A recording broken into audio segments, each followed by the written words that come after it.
Good morning, everybody. You are listening to K-Talk Radio, 1640 AM. This is the show, Utah, Home Sweet Home. And I am your host, Yoshi Shiraki. We have a very special guest today, Dominic Delgado.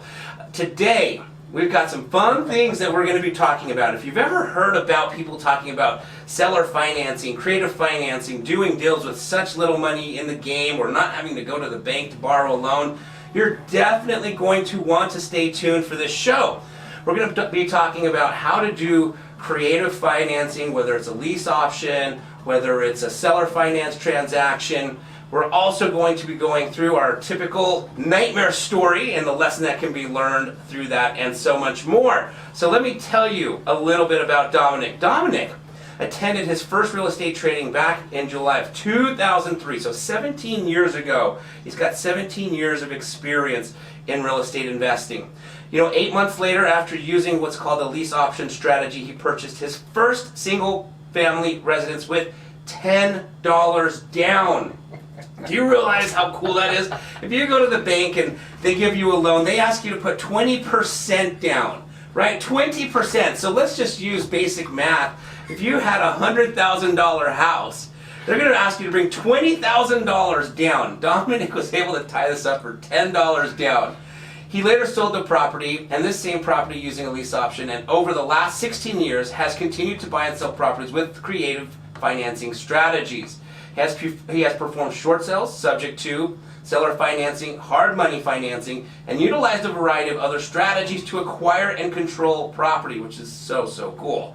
His leadership, practical experience, and hustle mentality has given him a unique advantage to grow and adapt in different market cycles, because he can adapt to if it's going up or if it's going down, guys. And he is constantly learning in the ever-evolving world of real estate. Dominic works with MJA Real Consulting, and he has been since 2016 as a valued team member for the consulting and acquisitions of the company. He also volunteers as a board member of the Salt Lake Real Estate Investors Association, where he enjoys giving back to local investors who want to enhance their knowledge. So if you're thinking about getting involved in real estate, you may want to head over to these Salt Lake Real Estate Investing Association meetings and meet up with Dominic. He's very generous with his time and very generous with his knowledge, and a great resource at these events. In addition to loving real estate investing and the lifestyle it can provide, he loves spending time with his two teenagers, Eliana, Lino, and his wife Marie. And Dominic loves soccer, and his two favorite teams are Real Salt Lake, which kicks off their season tonight, and of course Real Madrid. So the two Reals. Yes. Awesome. So Dominic, thank you so much for joining me on the show. And I'm going to ask you if you don't mind talking right into the mic, please. Yes. Awesome. Thank you.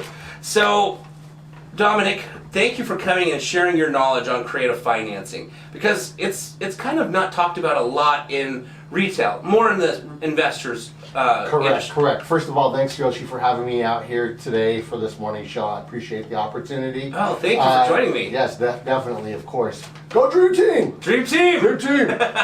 Little inside thing for us. But yes. Creative financing, people hear about the concepts and ideas, and it's a great strategy, but I think there's a lot to learn about it, especially what I've learned over the years. Awesome. Definitely. What would you say the top 3 questions are that someone should consider asking themselves or a mentor if they wanted to kind of get involved in creative financing? Well, I remember when I was starting out, I had went to a weekend seminar. Okay. Somebody came into town, and the cool thing about that seminar is they showed me the array of different types of ways of doing real estate investing. Nice. And so a lot of times when people are starting out, they don't know what to get into. The common theme is, okay, I want to wholesale properties. Those of you who don't know what wholesaling is people that are going out there putting properties under contract, then turning around and selling that contract to somebody. Then the natural progression is, I want to fix and flip properties. I want to go and get some money, financing, hard money, go acquire a property, fix it up, turn around and sell it and make a chunk of money. And then the other progression is and then so once I do those things and I have enough money, I want to buy rentals. Right. So that's the natural progression. But I'd say to answer the question, you need to go somewhere where you can see what the different ways of doing real estate investing is. Smart. So that way you can get an idea of what's available and what you gravitate to, what is something that you like, because there's other things of real estate investing besides what I just mentioned. Sure, absolutely. That makes so much sense. It's like saying, without going to Baskin Robbins and saying, and you walk in the first time and someone asks you what's your favorite flavor. Yes. How do you know? That's a good analogy. Yeah. Yeah. How do you know you don't like sherbet, or you don't like if you're just going to go with chocolate? You know, Yeah. and there's a variation of it. Exactly. So, exactly. good analogy. Okay, awesome. So what's the best way to get started in real estate? The best way to get started. So, I would say going to the Real Estate Investors Associations, the RIAs. Again, the RIAs, or is what we call them, or investor clubs, they're going to have meetings once a month, and there's a couple different RIAs that are out there. But what's cool about them is every month there's always a new speaker. There's always somebody sharing their story on how they got started, and they share their way of doing real estate, from doing residential to commercial to people like myself that started doing creative financing. And so by going there, again, you'll get that Baskin Robbins flavor Yes. from all the different people that speak. And if you go long enough, for at least about a year, Yeah. you'll get a good feel for what's out there, and you'll be able to talk to other people to figure that out that are attending. Absolutely. Were you at the UV RIA not that long ago where there was the fourplex guys, Fig? Yes, I was at that. Yeah, Yes. there's Yes. another flavor that I'd never even thought to taste. Yeah. You know what I mean? Yeah. That was so cool. Good presentation, and yeah, they're in that commercial space. Yeah. And then within that commercial space, they're doing fourplex, development. So Yeah. which is interesting, that you could do residential, or you can go straight up to doing commercial. It just depends on, again, what's your flavor, what you like. Exactly. And for those who are listening, and correct me if I'm wrong, Dominic, but what I remember is, just like you said, you can go in and develop residential single-family houses, which is what we see every single day driving down the street. But what these guys do is they develop neighborhoods of fourplexes, and then they sell them to investors as commercial real estate, like a multifamily, right? Sure. Which is amazing. Which is cool. You are correct. Now, I'm not sure exactly how some of them got started out. I don't know if they went straight to commercial. I know for the majority of people, sometimes they want to start out in residential because it's a lower barrier of entry for Yeah. them to get in there. Where when you're doing development, you're talking capital. Yeah. You're either, I would imagine most of them are raising capital from partners and so forth to be able to do that. And I agree. other things. But yeah, that's definitely another avenue of real estate investing. Yeah, exactly. Excellent.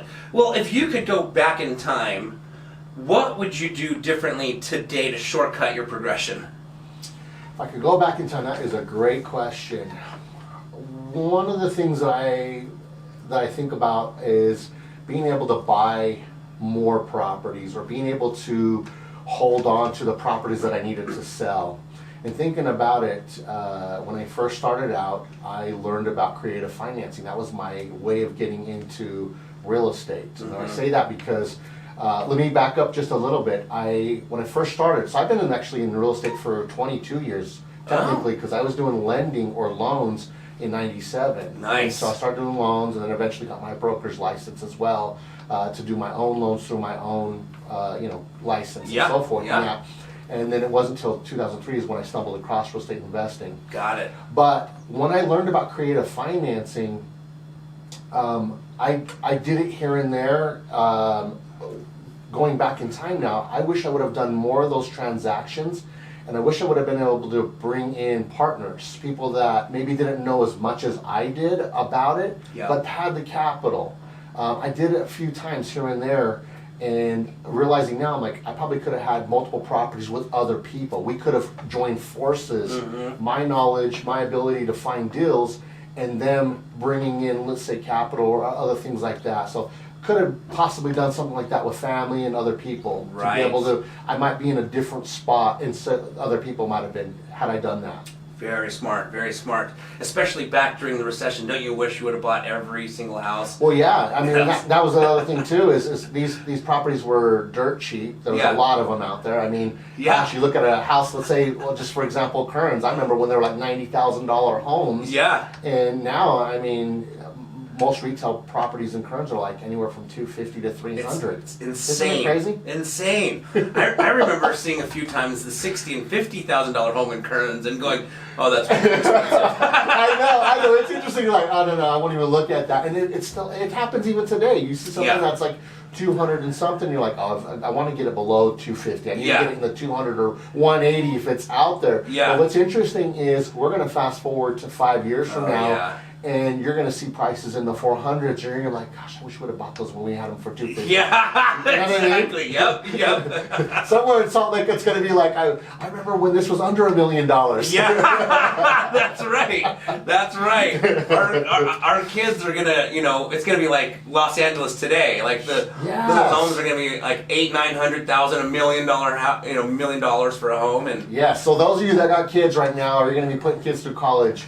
You got to get some real estate going right now for them while you can, so that way it's a little bit cheaper. Exactly. Maybe even buy them a house that you can rent to them. There you go. That's a great idea. That's actually an excellent idea, for sure. I don't know how my kids are going to be able to afford housing unless, they're making good money. By the time, my daughter's 2, my son's 4, by the time they're in their 20s, it's going to be $1 million. You're not going to put it to work right now. Yeah, exactly. I'm going to have him do his first flip this year. Teach him how to do this stuff. Send him to Uncle Don. We'll teach him creative financing. Yeah, exactly. Awesome. Okay, well, excellent. Very smart. So then, what's the number one thing that you would say that's helped you with real estate? I would say the number one thing, good question, another great question. I would say mentors. Yes. Mentors. Me too. And the reason why I say mentors is, even though, let's say I went to I went to these courses and trainings and all that stuff and got binders full of books, and back then when we were taking them, it was CDs. Yes. CDs that you would put in your car and drive around. Now it's all, through your phone. But one of the things that I struggled with was, okay, I'm reading the stuff that I'm getting materials from, but I don't have real experience with it. All I'm reading is what they're talking about in the book or in this video that I'm watching or audio. I need someone that I could bounce ideas off. Someone who can say, hey, tell me how they did it differently, or share with me what are some things that I could be doing differently. Or just there for support, you know what I mean? Because in real estate, if you're going alone, and for a long time I did it on my own, I like to call myself a lone wolf. Yeah. It gets lonely. It gets lonely. And if you're not a part of a group, or you don't have mentors, or a mastermind for that matter, that you're a part of, you lose a lot of momentum because you're not sure of things. Exactly. And it helps the confidence level too. Yeah. So mentors, and I've had mentors all the way from my first mentor or coach that I hired through the program I bought, up until even today, I've got mentors. Awesome. I totally would agree with you 100%. It's interesting because sometimes, so one of the more creative deals I heard, a friend of mine, he lives out in California, he did a seller finance transaction where his down payment was an automobile. And what he had, this person was trying to sell a house.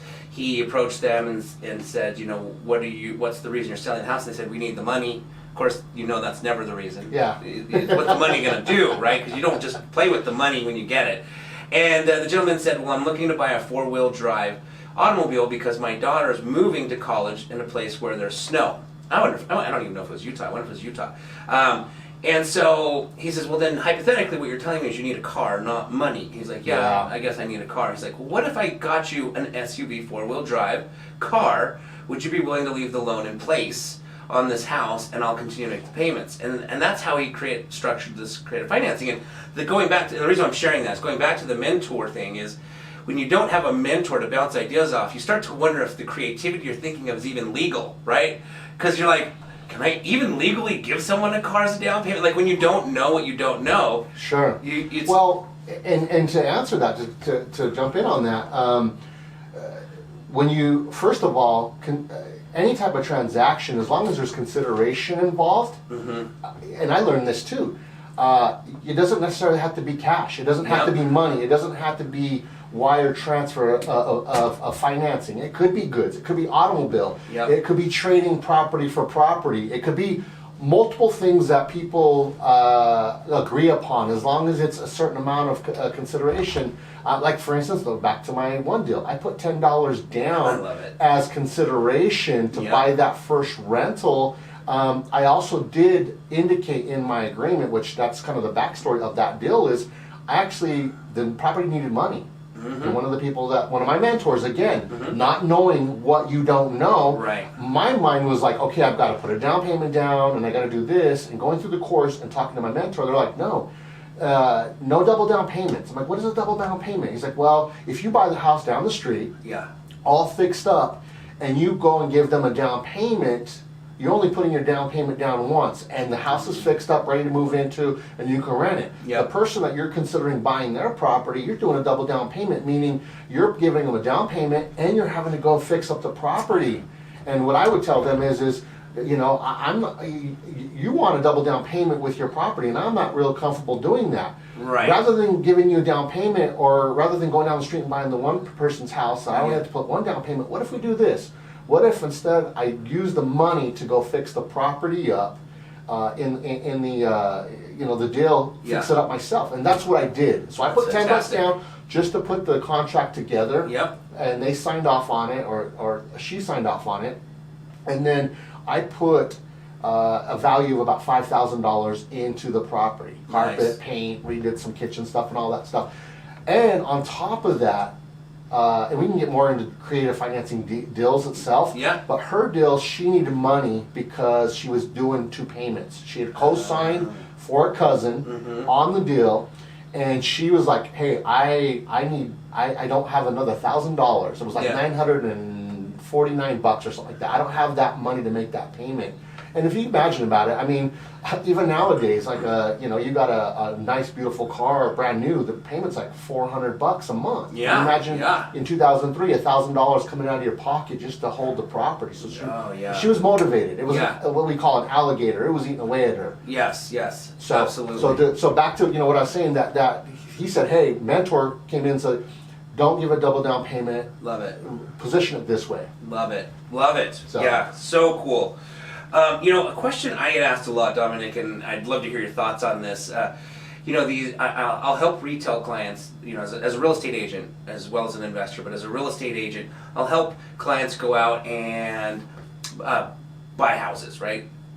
And they hear on some podcast or some news or something about creative financing, and then they come and they ask me, hey, can we do creative financing, and how do we find those? Which the answer is hypothetically yes, but it's very challenging if you're not looking. What are your thoughts on that? So, creative financing definitely is a good strategy. I would say creative financing, there's a couple different sides to the coin if you think about it. One, your normal person who's out there going to find a house, if they can qualify for financing, they're better off doing it that way. As far as they're going to get, as of right now in this current market, they're going to get the lowest possible rate. Gosh, rates have even dropped lower than what they were. So you're going to get lower rates, and you get to choose the house that you want. With creative financing, the caveat or the flip side to it is you're dealing with somebody who's motivated.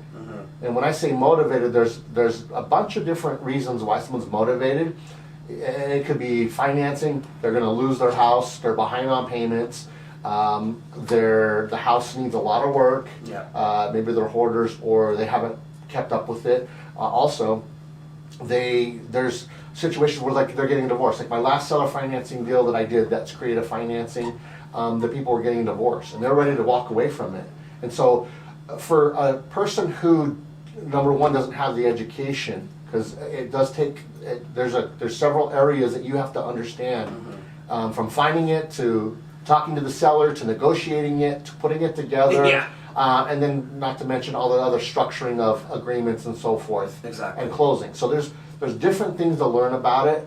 Can it be done? Yes. I would say for a person who's starting out, unless you have, let's say, credit challenges, or you have a little bit of a down, but you have the time and money to be able to learn about it, then that would be for someone like that. or an investor, let's say, who's capped out, like who's Right. done 10 mortgages in their names, Yep. and now they're at the point where like, okay, I either got to do commercial financing, Yep. or I've got to learn about creative financing so I can take on more deals Right. that I can hold on to. Yep. So that's who I would recommend. Great point. Great point. And we know a lot of guys that are at that cap that have bought 100 doors, 90 of them Yeah. creative finance. You got it.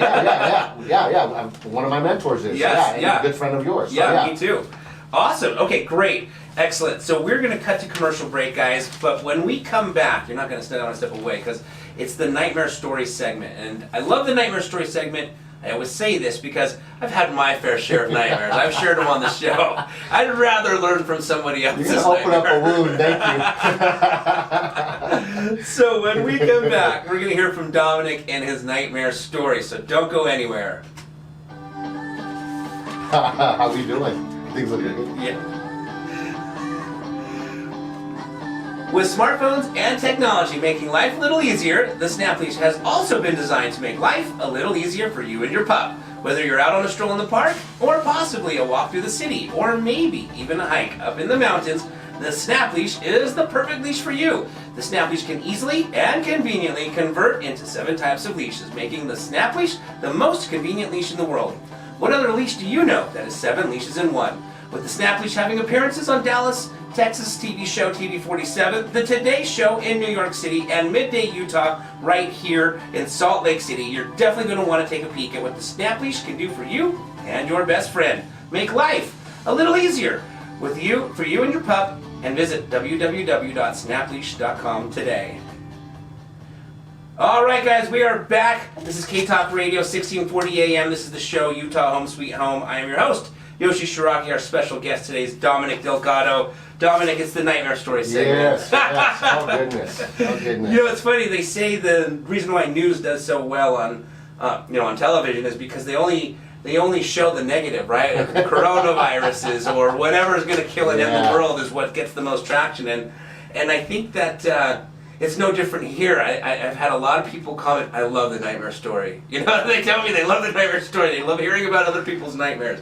I like to hear more of the lesson that was learned through the nightmare because, again, if I can avoid making that mistake myself, it's a lot better. Well, and I would say nightmare stories, if you don't have a nightmare story in real estate, you may have not done enough Right. as far as growth. Because usually the nightmare story or the challenges that we face in it, it's what makes us who we are. So, but yeah, I'd be happy to share my nightmare story. Please. Probably have a few, but the one that comes to mind the most is when I was doing more creative financing, I had just learned a newer version of creative financing, like the next level. Yeah. I was doing a lot of lease options, and then I was like, oh, what's the subject to? Uh-huh. And so, without getting into too much detail and technical, I found a property that was in pre-foreclosure. Okay. So the person who called me on an ad that I was running, and they were what called pre-foreclosure, meaning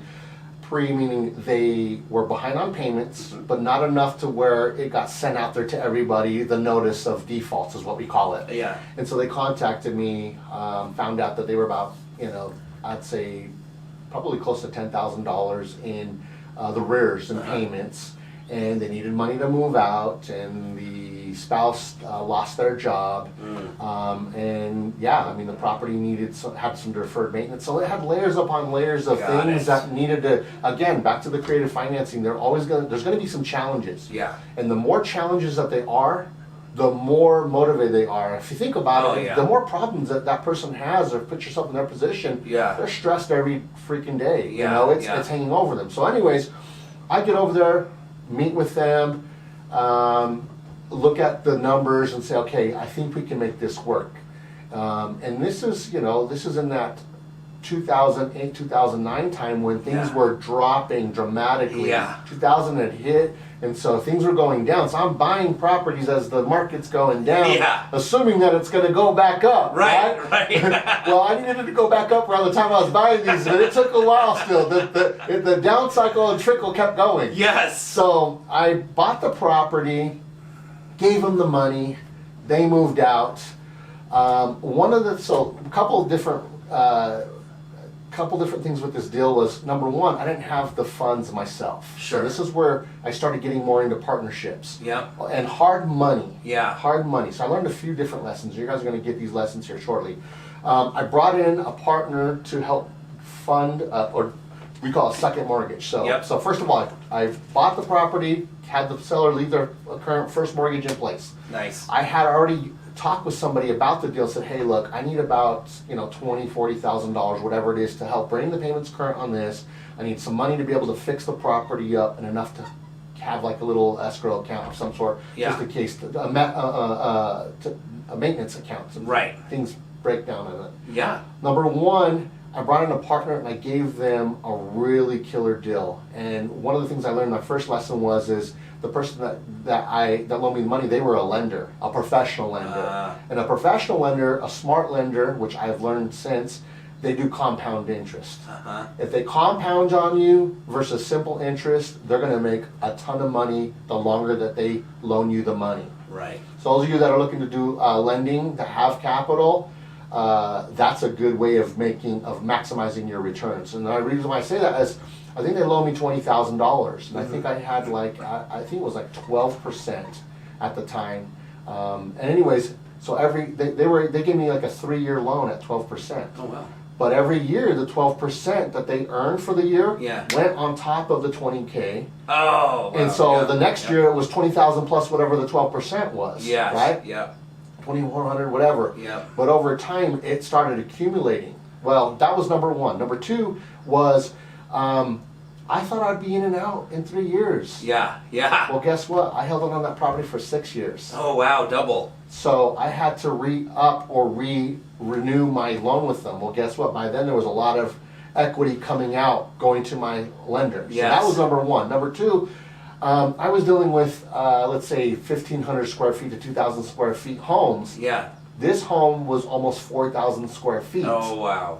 So, when you're getting traction and you're working your way up, you start taking on those bigger deals because you're getting the confidence built up. Yes. And not to say that that's wrong, but what I didn't realize, I didn't anticipate as much work that would need to go into a 4,000 square foot home. And I also learned that it's a lot harder to rent a 4,000 square foot home than it is to rent a 2,000 square foot home because of how big the house is. Right. It only attracts certain type of people or Yeah. a larger family. Right. So that was a hard, being able to market the property. I sat on it vacant for a while. Oh. So it was eating me Yeah. paying that payment. I wasn't Yeah. getting anybody in there, right? Right. And when I did have people in there, when they ended up, because I rented it, I think 2 or 3 different times. So I had a couple vacancy factors in between. Yeah. So there's that, right? Yes. Then, because it was an older property, I went into it it had deferred maintenance. Yes. But I did some carpet, paint, and some minor things to it. But what I didn't take into consideration was it had brick. Yeah. And so 4,000 square foot home with brick, part of it was falling apart. Oh. And so, Yeah. any type of foundation brick is like, it's expensive, Yes, right? yes. So between that, there ended up being a pipe break and the basement flooded. One of the plumbing upstairs, something happened. It was like that. You remember that show, that movie, The Money Pit, or whatever it was? Yes. The whatever movie that's out there where the freaking property cost them more than what it was worth. Right. So I was dealing with those challenges. And then on top of all that, I mentioned about the market. The market was going down. So anytime I had a little bit of okay, cool, the tenants are almost up, I need to sell it. Yeah. I would put it on the market and it would sit there. And it was killing me. And so why it was such a nightmare is because I remember I would wake up in the morning sometimes and I'd wake up fresh and be like, okay, good, it's a good day. Yeah. And then boom, it would come up in my mind like, oh wait, I still got to deal with that property. I still got to sell it. I'm still in a negative. Yeah. And my partners at some point was like, hey, we want to be able to get our money. And they were nice about it. They knew the challenges. They knew our market. Yeah. So there's multiple challenges that were going on. Yeah. And it stressed me out. Oh my gosh, I I can probably got more gray hair in those years of owning that property than anything else. Right. Right. So, but the point I'm trying to make is there was multiple layers of challenges. I didn't think about it now. I didn't work with the mentor in that time period. Interesting. So because I didn't really bounce ideas off with other people. Yeah. That's one. So that's a learning lesson of itself, of being Right. able to have someone there in your corner that's like, hey, here's how I would do it, or let's do it differently. Right. Right. So I'll be dealing with that, and then overall, when I did sell it, I did make a little bit of a profit. You would think, well, gosh, after I think I had it for like almost 6 years. Yeah. So the market did come back up, but that's the other thing too, is when you're having a down market, you got to give yourself time. Yes. I should have gave myself a little bit more time, and I should have been so my takeaways: more time. Yeah. Better negotiating on my lending. Like now, if I get a loan, I'm not going to let somebody compound on me. I'll give them simple interest. Yeah. Or maybe give them a partnership, or maybe a percentage of the upside later versus making it to where it hurts me. Right. As far as the financing. Yeah.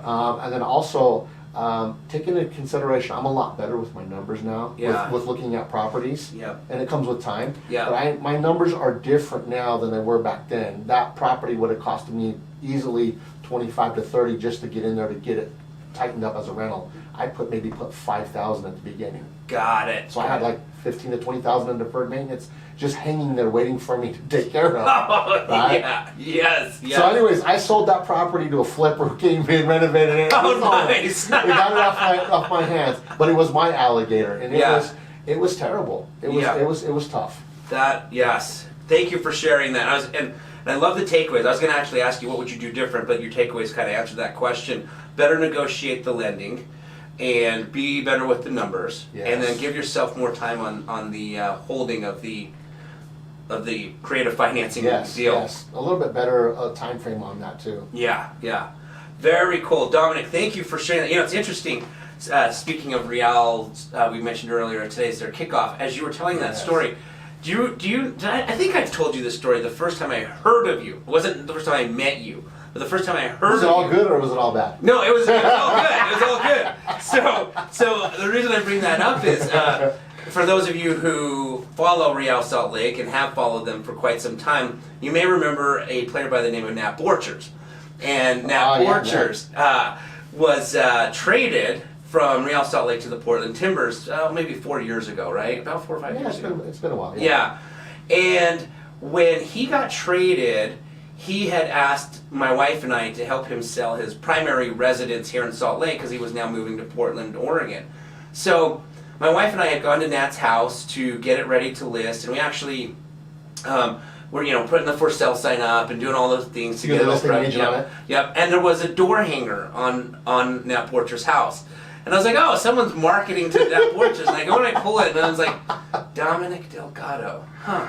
Wonder who that is. And I literally... I didn't even know this. You didn't know this? No, I no, told you this. Yeah. Awesome. Door hangers work. Door hangers work. Door hangers work. Well, you didn't call me, so obviously it didn't work. I was like, this guy wants it for discount, and I'm not calling him today.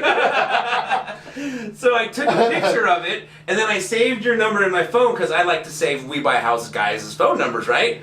Good idea. And then shortly after, I ended up meeting you, and then it didn't register at that moment, but then slowly it registered. I was like, that Dominic is the guy that I know who left the door hanger on Nat Borchers' house. I'm the only Dominic Delgado in real estate that I know of right now. Yes. But yeah, that was probably my door hanger. Exactly. I was very proactive about chasing deals and stuff like that. So Yes, cool. yeah. I didn't know that you were his listing agent. Yeah. My So- wife, technically, it was her, we did under her license. It was my wife's listing. Okay, so was- she listed it then. Yeah, Awesome. but I helped get the house ready and prepped and any minor renovations and all that stuff. So we got the opportunity to meet Nat. He came up to Matt's office one time.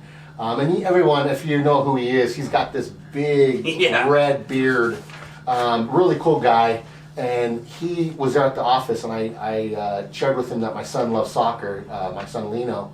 And anyways, he did a quick video for Lino. Lino wasn't there, it was No just way. us and the guys and stuff. And he gave some inspirational things for Lino about soccer and that, and just a really, really stand-up guy, really classy guy for sure. Absolutely. I really like Nat. Very cool, very cool. Okay, so we're going to another commercial break, but when we come back, Dominic's going to break us down through the step-by-step of a basic seller finance transaction. We talked about how creative you can be by even leveraging an automobile as your down payment, but we're going to go through the basics Because if you talked about creative financing, you can talk forever. Yeah, we can talk for a couple hours at least. But Yes. I'll try to do my best to condense it down in a few minutes. Exactly. So don't go away. If you've ever thought about how to do these types of deals, how to structure them without going to the bank and getting a loan, you're definitely going to want to stay tuned. Hi, I'm Yoshi Shiraki, the author of the book, My Body's Just For Me, the book written for children to educate children on the prevention of child abuse. With the assistance of multiple best-selling author Richard Paul Evans, we are able to publish this book as a tool to learn and break the ice to make it easy for children to understand and speak up and communicate. I've been invited numerous times onto Good Things Utah to discuss the importance of good communication with your children and in regards to abuse, and also to discuss how the book My Body's Just For Me is a great tool for every parent when having that tricky conversation with their children. For more information on the book My Body's Just For Me, please visit www.protectourangels.com today. And remember, the more we focus on prevention, the less we'll have to focus on rehabilitation. All right, guys, we are back. It's K-Talk Radio, 1640 AM. I am your host, Yoshi Shiraki. This is the show, Utah Home Sweet Home, and our special guest today is Dominic Delgado, talking all about creative financing. Yeah. And, yes, and I love creative financing because, well, it's creative, and I love creative things. You know, Yes, thinking outside of the box. thinking outside of the box. Definitely. Yes, yes. So what I want to do for the listeners, Dominic, who are out there listening, like, what does this structure of a creative finance deal even look like? So can we break down the step-by-step, assuming we found a seller open to doing, because that's the first part, is obviously there might be a ton of people who want to sell their house, but they want their money today and they're not willing to wait and they don't want to do creative financing. But assuming we found somebody, what's the first thing that the listeners would want to implement? So first thing is obviously trying to find these motivated people. So there's multiple different ways of doing that. As far as you got notice a default list that you can go after. These are people that are behind on payments if it hits there. I've seen bandit signs that are still out there. People putting signs out on the everywhere. You know, we buy houses or whatever. So you can still. I've gotten people to call me on that. Nowadays you can use social media, Facebook, Instagram, do ads on there for those people that are online a lot to attract them to call you about selling. So really you need them to contact you. You need to find them or be proactive about looking for those. So let's say you approach somebody. The reason why you're going to know that they are a candidate for seller financing or creative financing, they'll have a motivating factor, and that's something you're going to have to determine. So one is being able to figure out what are the motivation factors. Again, I'll name a few. Are they behind on payments? Number one. Are they relocating and they need to sell soon? Right. Have they already sold and they have 2 house payments going on right now? Yeah. Is their property deferred maintenance and they just can't handle it anymore? Maybe the roof is leaking now and it's gotten to the point where it's no longer, livable. Yeah. It could be that they have bad financing, and like back in the days when there was adjustable rates or something coming up. Right. So there's those type of situations where they're motivated in that sense, and there's other factors of motivation as well. But once you find that, then the next step is you got to do due diligence, just like any deal. You got to be able to figure out, okay, what's the property's value right now? What is it worth in this condition? You can contact a realtor to help you pull comparables, or comps is what we call it. If you don't have access to the MLS, the multiple listing service, you can go onto Redfin and also get an idea of what houses have listed for versus what they've sold, because they got little filters that you can do with Redfin.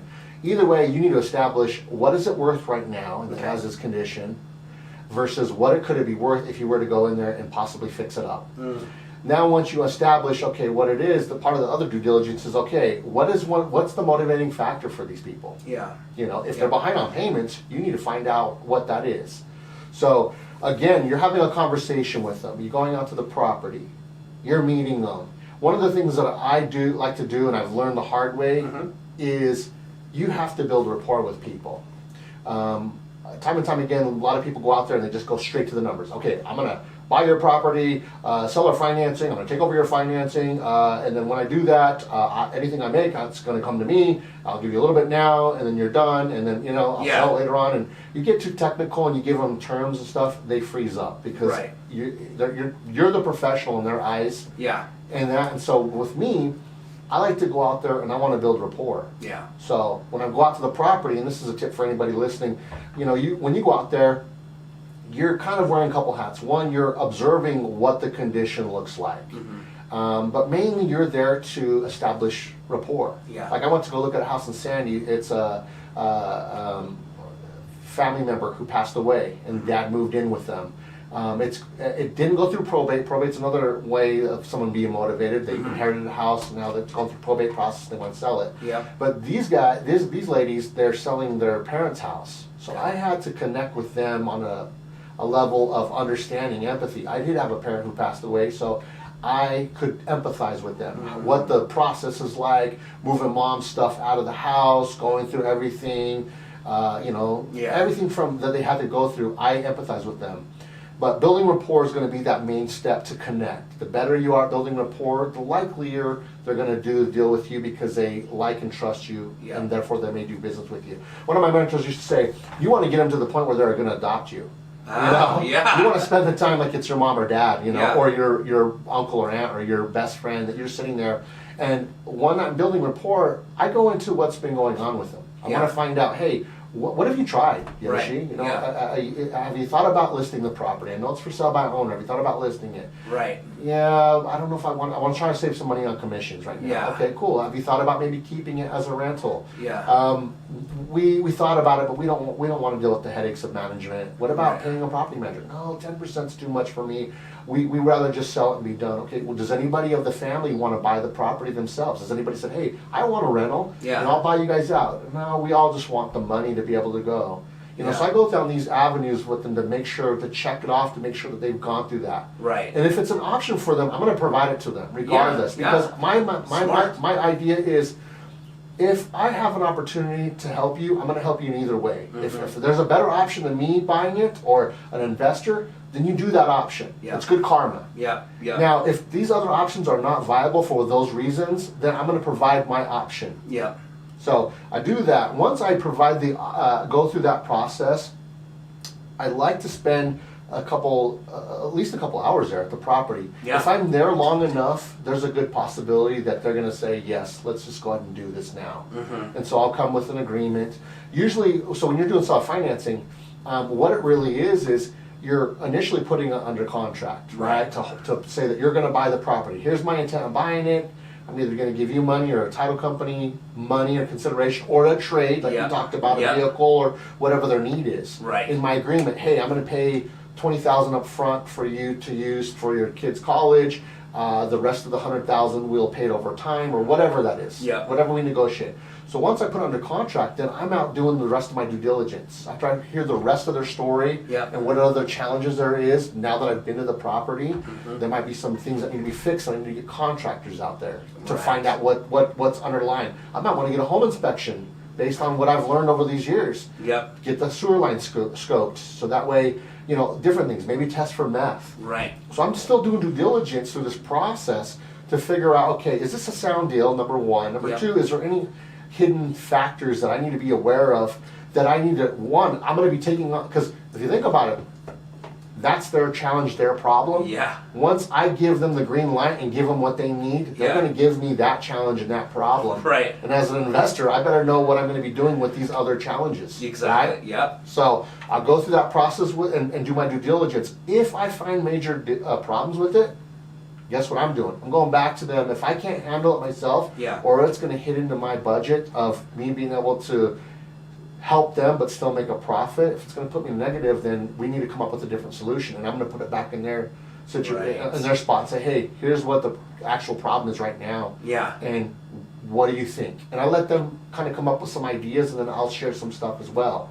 But let's say we get past that point, it's a good deal, and I'm helping them move on and doing whatever they need to accomplish.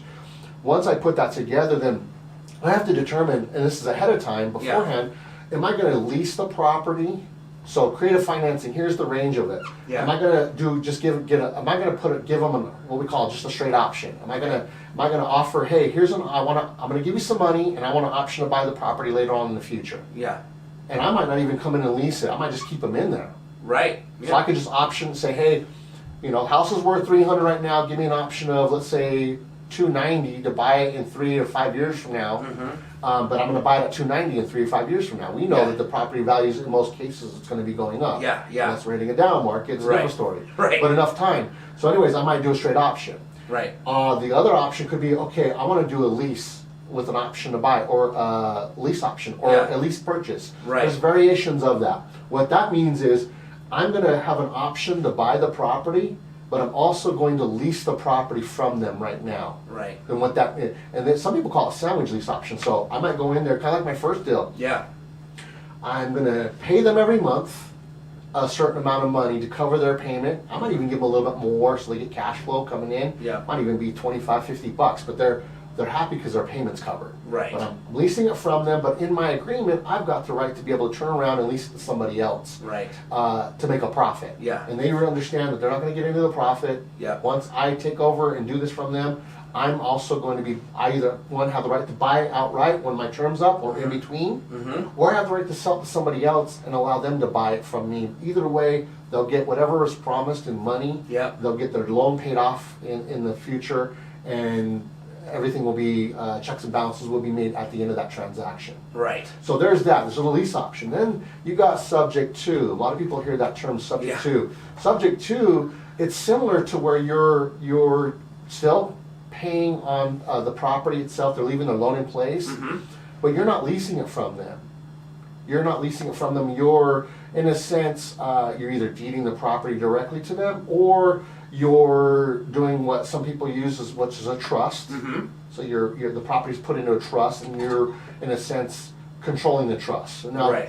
talk to your attorneys, obviously, that are real estate attorneys, not just regular attorneys, but real estate attorneys that understand how to use these contracts, because there are more to it than what time we have to go into it. Exactly, yeah. So, but yeah, so that's just a higher level of control, and the word subject to, meaning I'm buying this subject to you leaving your existing financing in place. Yep. And then you've got what they call contract per deed, meaning you actually have a contract with them saying, hey, when I pay you off, then I get the deed to the property. Right. So, and there's variations of it. So as I go different levels, there are different levels of control. Yep. All of them work. Yeah. Some people say, well, why would you do a lease option versus getting the deed? Well, sometimes people don't want to give you the deed. Sometimes they're not comfortable. Yeah. And what's cool about a lease option, I can put a small down payment down Yeah. Yeah. and be able to still control it and still get appreciation. Yep. Whereas sometimes with subject to, I've got to put a larger down payment down maybe. Yeah. I might even have to come up with back payments. And so Yeah. the more money I'm putting into it, Yeah. the rule of thumb is this: the more money I'm going to put into a deal, the more control I want over it to Right. safeguard my investment or my partner in my Super smart. investment.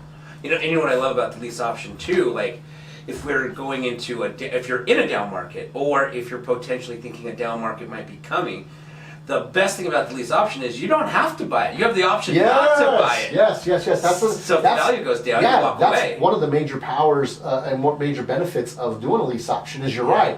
If you don't want to buy it, it's a lease with the option. You have the option to buy. Back in the days when we were kids, they used to do the rain check stuff, right? At Kmart, you'd go in there and try to buy the bike. Yeah. And if it was on sale for $99 Right. and they sold out, your mom and dad were like, okay, well, Kmart would give them a receipt that says, hey, you have the right to buy this at $99. You know, and then next week they got a shipment in, and now they were up to $115. Yeah. And so your parents didn't have to go back and buy it; they had the right, and if they wanted to, they could buy it at $99. Yeah. Possibly turn around and either give it to you or sell it for Yeah, you. yeah. Make $15, right? That's right. So it's kind of like that. You have the right to buy it, and if you don't, it doesn't work out, like you said. Yeah. Good strategy. In a down market too, Yeah. or even an up that's going up. Because if you think about it, you're getting appreciation, and if you get it long enough, if something bumps in there, then you can do that. Now there are some things to think about when you're bringing in somebody else to cover you. You have to safeguard that, and that's a whole other discussion. But yes, you can walk away if you need to. Awesome. Love it. Love it. Okay, perfect. So Dominic, we're coming to the end of our show here, and I want to have the listeners that are kind of hearing about creative financing and real estate investing in general. You are one of the primary consultant and acquisition managers over at MJ Real Consulting. What is the benefit for someone to get involved, if you don't mind me asking, with MJ Real Consulting? Well, one of many benefits is we've got years of experience between me and my partner Matt, who's the owner of the company. He's got a wealth of knowledge in different areas of real estate. So he's got probably now over 100 rental doors that he owns. So he's got a really strong background in financing as well as buying properties creatively, Yeah. as well as with lending and stuff. And so there's multiple areas there, from flipping to renovating, rentals and flips.